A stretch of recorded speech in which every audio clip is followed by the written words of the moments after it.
Sheet Saber. We are going to be talking through tonight's NBA slate. It's we have a three-gamer, which feels nice, and it's a little different that we don't have to get as crazy, but they're still going to have to find ways to get these guys in. Sheets, any overall thoughts before we jump into game by game? Yeah. First, I wanted to I'll get the sports betting take out right now. It's the same situation that we had last night. It ended up kind of falling apart late, but the concept remains the same. I do like Atlanta in game two at Boston. Typically, when a team just has a really, kind of a predictable, easy time of it at home as the favorite in game one, they can tend to kind of let down, thinking, oh, well, this is, exactly how we thought. We'll just finish it off at in game two, and then we'll just worry about, stealing one on the road, forgetting about game two. So I do like Atlanta plus the points here. So I figured I would just throw that out there. But aside from that, it's a normal, tough playoff pricing slate, and, we'll see if I can't improve upon my last couple of performances in this slate.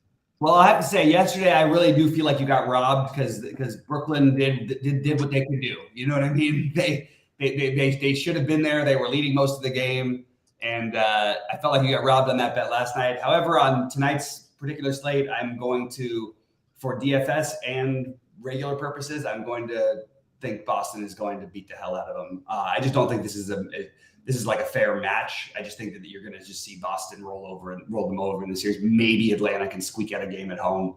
I don't think there's any real series here. So what is that? So what does this mean to the average man? Does this mean that we don't want to play Tatum? It means that I'm probably going to get away from some of those plays. I mean, yeah, they can go off, but so if you think the game stays close, I think you should be playing Tatum or Brown. But and I think they're fine even if you think it's a blowout. But I personally am going to play a little bit more of the blowout angle and probably be less exposed to this game than others.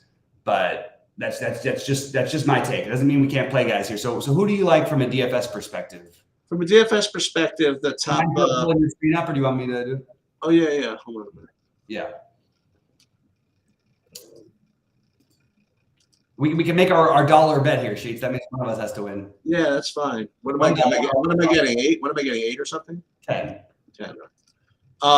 Okay. So I actually have three or four of the top players are coming from this game, all from the Boston side. Top play for me from this group would be Derek White at 5,300. Then I do have Tatum, and then Horford, and then Jaylen Brown. But I think that your point, I guess one of the points you're kind of alluding to is if you do want to play something like Tatum, you might want to try to run it back with someone from Atlanta. So with that said, it's hard for me to ignore the price on John Collins at 4,600. So that would be my top value over there. I don't know if I could pay up for Trae Young tonight. So I guess that would be my favorite Atlanta guy would be John Collins. Favorite Celtics would be Derek White as a value-ish play, and then Tatum rates pretty well. Yeah, that's how I've got this broken down in the way that I like it is to have one of White, Brogdon, or Smart. Smart will be the lowest owned for what it's worth. Brogdon will probably get I don't want to say the blowout run, but like the run when they're up 15 and leave them on the court a little bit in the fourth. So I'm good with those guys. I do like even with my feeling that Boston is going to control this game in the series. I still think that like Horford, Tatum, Brown, these guys are all still in play. They can still put up a big number this time. I actually think that Brown is my favorite. But I would include Horford into some build. I mean, you're going to see a lot of ownership, I think, on these guys. But I'm probably going to try to limit myself to 2 Boston guys. Maybe I'll have a lineup with 3, but mostly I'm looking at 2. DeAndre Hunter doesn't, look, they want him on the court because he has to guard these guys. He's not going to do much offensively. He is a value piece that I think that it's worth mentioning along with the Collins thing. But I have it I think taking one of Collins, Okongwu, or Capella is a pretty good idea. I kind of like Okongwu almost as much as I like Collins, and I think you'll get significantly lower ownership. So I think that's something I'm considering doing. And I have no problem if you wanted to do the Trae versus Tatum thing. It's just I'll just warn you, it's a little bit pricey. Maybe Trey and Jaylen Brown's a little bit better. But I'm sort of up in the air with what I want to do with the DeAndre Hunter and Bogdan. And I do think the Bogdanovich, it was nice to get him at 5% the other day. I think that he's one guy who actually was a little bit effective for them. So I'm going to include a little bit of Bogdanovich, but I'm not sure exactly how much yet. But yeah, this is a game that I think that, I think it has the highest total. It has the highest total by pretty good ways on the slate. And Boston's defense hasn't been very good. So maybe if you do like that game sheets, maybe it's worth making a game stack. In fact, I might even do that a little bit tonight, because I just think that if it does stay close, you have guys who are really, really reasonably priced to spend up for, with some potential value pieces if you get the right ones. My favorites being Bogdanovich, one of Collins or a Kongwu probably. So Cleveland dropped their first game at home to the Knicks, and that puts them in a very, very precarious position statistically for the series. Yeah. Creating a situation where you probably want to play Donovan Mitchell. That's my analytics of this game. They're going to be, obviously this is a must-win in their minds. So what you're going to get is good defense from everybody else, and Donovan Mitchell, I presume, is going to take it upon himself to try to do his thing. So I think that's on a slate where there's no Jokic, or you know what I mean. There's none of those, or Embiid's. I think that you could afford to probably get Mitchell in, and I think that he's my favorite of the spend ups. And not only that, but if this game's like a 12, 14 point game, they're no universe letting up steam. You know what I mean? Being down 0-1. So yep. I do like Mitchell. And then he's definitely not the best values from this team. I mean, like I definitely think that Mobley and Allen are two better, kind of point per dollar values, whatever. But I think that Mitchell is probably the guy that you want to play. And if you think that the game can stay close, I would play Randall on the other side. So this is probably the lowest total. I don't even know what the total is, but I would imagine it's the lowest total.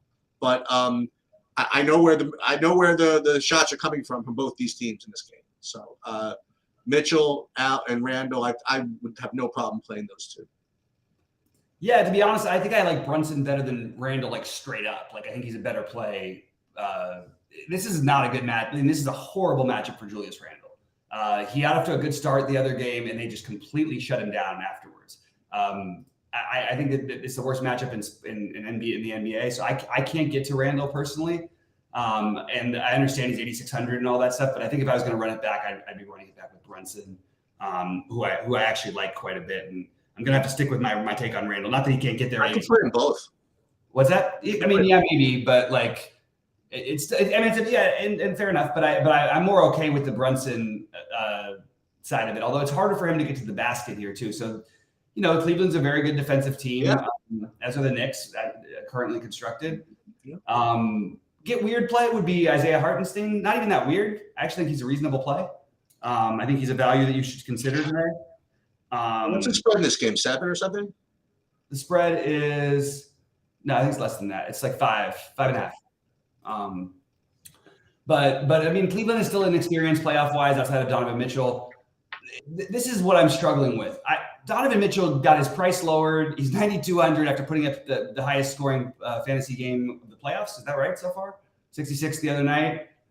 I don't know if Darius Garland can have another game like that. I've never seen Darius Garland play those kind of minutes and just do nothing offensively. And literally, he had 0 assists. This is a guy who he gets more assists than Mitchell. Like, I think they're going to adjust and play and go to Garland more. But I can't resist the fact that Mitchell's still not getting that much ownership. So I guess I'm going to have to go back to I have Mitchell or Garland as a priority, but I think that I might try to get Mitchell in there. It just seems like they're going to do that. My personal take is that Karis LeVert gets phased out of this series to some extent. There's no reason to play him. He's ineffective offensively and he doesn't play defense at all. So the guy who I would consider who would benefit from that being, that theory would be Cedi Osman or Isaac Okoro, who they want out there just to be able to guard Brunson. And he's a very good defender. So some combination of these guys I'm trying to consider, like which ones make the most sense. I think that if I have to side, and by the way, I could be totally wrong. It could be that Levert gets hot right away off the bench, and 4,300 seems like a steal.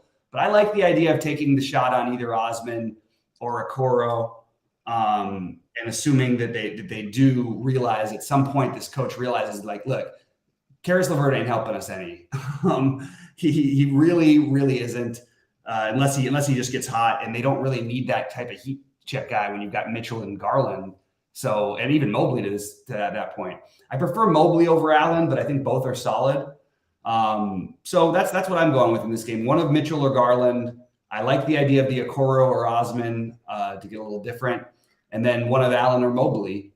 But I prefer Mobley and I prefer Mitchell as of right now. I might change my tune later and decide to go with Garland. And on the Knicks side, if I had to pick one, it'd be Brunson. But otherwise, it's very hard for me outside of the Hartenstein idea to like feel really good about Knicks plays, which I think it's going to be for everybody. So playing these guys at low ownership might not be a bad idea. Maybe taking a shot with Quentin Grimes getting more run or finally getting hot. And as you mentioned, maybe you're right about it. Like just Randall being sub 10% has me sort of thinking differently. But then again, you're only going to get like 10 or 15% on Brunson. But I like the idea of the Hartenstein. I can buy into the theory of why that would make sense. You have a team that plays double bigs, any sort of foul trouble. He played 21 minutes in the first game. That's really good enough for me at 4K. So I do have Hartenstein as a play, and then the Osman and Okoro. So I'll revisit my favorites when we're done with the next game. But that's sort of what I'm looking at tonight. So I have a couple of thoughts on Phoenix LAC, because I think that getting the reserves right here is going to be it's going to help you, and the Phoenix thing is interesting because you know they were giving Okogie like all this run, and they decided they were going to start Craig, and Craig had a really good game, and to the point where Okogie didn't even see the floor. I think he made 3 minutes or 5 minutes or something like that. Yeah. I imagine they're going to do the same thing. I just wonder if it reverses this. It can't. If they start. I'll explain exactly what happened. So they did this during the season too. When they play the Clippers, they like to have a Torrey Craig as somebody who can guard Kawhi. They don't want KD guarding him except for maybe sometime down the stretch, which is exactly what happened last time. They ended up matching up down like the stretch in the fourth quarter. But other than that, it was Torrey Craig guarding him. That's why he's out there. Okay. The fact that he had an outlier game of performance, I'm still going to have interest in him because he's going to be on the court. But it shouldn't have come to any surprise that Okogie could be completely not play, basically not play at all in this one. I kind of and I'm struggling with what else to do, here, because I feel like, we almost saw a huge game out of, Durant had a huge half, and then it seemed like Kawhi did a pretty good job slowing him down. But I do think these Phoenix spend-ups are really tricky to try to get right between Booker, Paul, Durant, and even Ayton, who projects really well. But I don't really know, he's really a fourth option kind of a guy now. And Zubac actually plays reasonable defense. This is not, Plumlee out there. Oh, he'll be out there, some of it. So I'm sort of struggling with them. I do think that one of the Phoenix starters outside of Craig is definitely going to probably make some of my lineups. I am surprised that Craig is not projecting even better than he is. Just minutes-wise even, they've got him lower than I would have thought. The weird play here is the Landry Shamet. They played him 23 minutes in the last game. If he can get on the court and he can shoot himself into a reasonable score. And I'm looking for weird values because I want to try to get some of these spend ups right. So Shamet is on my list right now. On the Clippers side, obviously you could take Kawhi or Westbrook. And I think that Zubac is extremely reasonable. I have a nervous feeling that this game could just be that weird blowout second game after, the Suns are one of the biggest favorites, maybe the biggest favorite in the first round of the playoffs outside of the 1-8 games. And for them to go down in the first one, I could see them sort of storming back, but I don't know if they know themselves well enough to do that yet. So I am just like Eric Gordon, Zubac, Man, who's going to get the other run? I think Man is probably my favorite of the Clipper values. Man and Zubac probably. And I just am still undecided of what I want to do with Kawhi and Westbrook. I mean, talk about a must. If you want to, if Phoenix goes down 2-0 as the favorite to win the West, it's going to throw out the odds all over the place for the NBA title bets and everything, because they are. I mean, Phoenix is the favorite to win the West entirely, not just the series. Although that might be changing soon. So I'm sort of stuck on what I want to do here with the Clips, but I did like what Westbrook's activity level. He's not going to shoot 3 for 19 every game, and he still put up 43 fantasy points. 7,800 seems very reasonable. So Westbrook and Kawhi definitely on my list. And then Phoenix, I just think you need to have one of the start. Well, I don't think you need to have one of them. I want to have one of them. It just feels wrong to play Kevin Durant. Actually, he ended up with 63. Wow, he ended up way higher than I thought he did. It feels weird to play Durant ahead of Mitchell and of Tatum to me, but maybe it shouldn't. So I'm very up in the air on this one. I'll revisit this when I go live at 6, but this is the game I'm struggling with the most, and they're all tough. You know what I mean? But right off the bat, the ones who you want to prioritize for me the most, I think Derek. It's hard to ignore the Boston backcourt, but I like the idea of maybe playing Brogdon to get different, because Derek White's going to be like 70% owned. I think that Mobley over Allen these are like your sort of automatic plays. These are the chalky ones that I'm going with. Mobley, one of the Boston guards, probably for me, Brogdon. I still like Al Horford's price.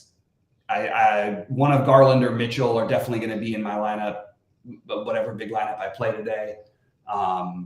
And that's all I'm really decided on right now. It's just I'm just struggling with it and trying to go through possible scenarios of ways teams will adjust. And I think you can count on Phoenix and Cleveland making some heavy adjustments. I don't know that Atlanta has the bodies to do it. I don't really know what their move is, but maybe what I do is I marry myself to this Bogdanovich idea, just because he's a guy who can actually get things going. And he showed real flashes in the last game when they had nothing else going for them. I actually think I have to double check, but I think he was one of the better plus minus guys they had. He played 27 minutes. That's plenty good enough for me. He played 27 minutes, shot the ball poorly, and still put up 28 fantasy points. I feel like that's the other priority guy that I'm going to probably end up getting to, and maybe playing him over Collins. You get like half the ownership or something like that. And yes, Torrey Craig is a good play, assuming that he's starting. But I wouldn't expect him to have I think you're playing him at 42 because he's a cheap option. I would expect him to be more like 16 to 20 fantasy points than 31 like he put up last time. But that's good enough with what we have here. Get weird, guys. I really like the Hartenstein idea. I really like the Osman Okoro, just sort of taking a shot in that they realize that maybe LeVert is probably not optimal for this team. On the flip side, if you play LeVert, you could get some blowout run with LeVert if the game goes that direction. So just really, really tough. NBA playoffs are tough, but what Sheets has up there right now looks like a really solid build, and actually enough off the board to where it can actually make some sense. And I love the idea of playing Terrence Mann as a speculative play. He was in there closing. They like his defense. So I think you might see him instead of Eric Gordon, depending on what type of game it is. If it's back and forth, I think you see Terrence Mann. I think if they're down, you see Eric Gordon. But I do think, and even still, they might both play with no Batum, with Zubac. I think that's probably what you were more likely to see. So I'm into the Terrence Mann idea. So we actually have a lot of value options. It's about getting him right, and I will be much clearer on my thought process when we get a little closer to lock later this afternoon. Josh Hart is technically questionable. If there was ever a game to sit him, this would be the game. And if that happens, you want to play Quentin Grimes, in my opinion, and you want to mix in some more Knicks. Boy, I was waiting for you to pause. I still haven't given my Clippers takes yet. I'm so sorry, Sheik. I'm so sorry. No, it's fine. I think that you just run it right from your Clippers right into the summary. But I'm so sorry. I'm so sorry. I figured I would just kind of let you roll, and you kind of like hit on it at the end there. You mentioned Terrence Mann. Remember, I was watching that game, and Powell's going to get his run, but he's just not going to take over a game. You always want him to when you play him, but he just doesn't. And then even down the stretch, they didn't close with him. They brought in Eric Gordon, I think. Yeah, but I think it was Gordon Mann on the closing unit. But the guy that you hit on, I mean, Terrence Mann it seems to be the guy that I feel most comfortable with. You know, he's active all over the place. And he's not as shooting dependent as Eric Gordon. He's not as, I don't know, as Norman Powell. So I actually do like Terrence Mann as my favorite of the Clippers at 3,800. I like it. Yeah, so that would be my choice. And Kawhi, I mean, it's kind of hard to like deny what he does. But I don't know. Like, is he a better play than Mitchell? Like you were kind of. Yeah, that's what I'm struggling with. I don't Same know. thing. I just don't know. You know? It would be with these speculative value plays, we can get multiples of them in. I mean, one thing is Kawhi is just so spectacular in real life. I mean, you watch him play with these guys, and I don't care what the fantasy numbers are. He looks like the best player. Like when he plays against Durant, when he played against LeBron back in the days, you know what I mean? He really does look like the best player when it's these times it matters. And you're getting 40-minute-plus minutes out of him. Without Paul George, are we overlooking this that maybe he's by far the best play? I mean, you're looking at these two guys up on my screen, you know, Donovan Mitchell and Kawhi Leonard. The fact of the matter is that there are guys on Cleveland that can do stuff. You know what I mean? Like Garland could have a good game. Mobley, Garland. Mobley could have a good game. Even LeVert could get hot. Yeah. LeVert, if he gets in, could get hot. But the Clippers are really, honestly, a one-man team. You know what I mean? Like, hold on, hang on. Come on. I get it. Okay. Westbrook can certainly put up numbers. He can. Okay, he can. He really can. But as far as scoring points, you know what I mean? Like, yeah, you're right. Let's just say that I think Donovan Mitchell is a more balanced group around it than Kawhi does. But I do think that maybe playing both of those guys. Yeah, but the thing is, what I would like to do is, like I said, like I wanted to play Mitchell with either Brunson or Allen or Randall. I think I'd want to play Kawhi with either Booker or Booker Durant or Paul. But then again, like then you have a choice of three, which is hard, you know. Well, I don't think there's anything wrong with Ayton. I guess. I mean, I'm just throwing it out there, but he's 6,200. I don't love what they're using him like in the offense, but this price is hard to ignore. Like if he was 7,000, I wouldn't even be talking about him. But 6,200 is actually like bordering on value play town. Like I'll tell you, there's some funky little values here. Like the guy you mentioned for Phoenix, he didn't really do much, but you put Landry Shamet on the court for 20x minutes. Yeah. I mean, he could score 30 fantasy points in the right world. You know what I mean? Like, right. Why can't he be like Cam Johnson from last night? You know what I mean? I don't know. Well, the only reason is that they have the four other scorers on the court all the time. That's the only problem. Like, or three of them on the court all the time. So, well, how many minutes did Terrence Ross? He played 4 minutes. Okay. Yeah, he'll probably have one weird outlier game though in the playoffs. Maybe this is it. I mean, if you like the blowout angle, maybe Terrence Ross just banging down, or they dust off T.J. Warren. At some point, that'll happen probably too. I don't think it's going to happen when they're down 1-0. I don't think so. It's meant for the blowout, is what I'm saying. And except for the blowout, but then he might only get the 8 minutes of the blowout, and that's it. You know, so it might not be like the in 8 minutes he'll probably score 30. But I mean, look, even if you wanted to play the other guys, like the guys, like if you use Bogdanovich, if you use Mann, if you use one of the Plumlee or Hartenstein, Plumlee by the way put up 24 and that's something the other night. You can get these in. It's not that there's good value. There's just speculative value that's probably good enough. I'll tell you this: you give me and the Bogdanovich play sort of played out the way you wanted it to. Exactly. He just was 3 for 10. You know. And he still put up 28. Well, I'll take 28. 28. I mean, these are between. Okay, let's review these again. So between Bogdanovich, these are like the value guys sort of. Like Derek White's gonna be obvious, right? So between Bogdanovich, maybe like LeVert or something, or and then Mann, Shamet. You know what I mean? Those guys. I don't think any of those guys are gonna be particularly high on. No, I agree. I like the Mann. If I had to go with it, I'd go Mann. I try to decide between Bogdanovich and Collins or play both of them. Ooh. And then I would, and then you've got that the baseline value, and then I would try to get in one of Plumlee. Well, I mean, Zubac is 5K, but Plumlee, Zubac, or Hartenstein. I think all of those guys have the upside to get there. And we know Mitchell Robinson can get 2 fouls quickly, and that could be Hartenstein for, most of the half. And if he plays well, maybe part of the second half, or if there's a blowout. So I kind of like that angle. But it's a tough slate. I mean, this is what you get, and whoever wins tonight will certainly deserve it. I'm about 50-50 for tonight. Okay. And that'll do it. I'll probably put up a hockey video at some point this afternoon. And Okay. then we'll take a look at the schedule tomorrow for whether we do live split tomorrow or not. Or we definitely have a PGA lineup build tomorrow. We'll do PGA tomorrow. We got all kinds of stuff coming up. Yep, absolutely. Sounds good. Well, have a good one then, Sheets, and good luck to everybody. We'll see you guys at 6 Eastern time.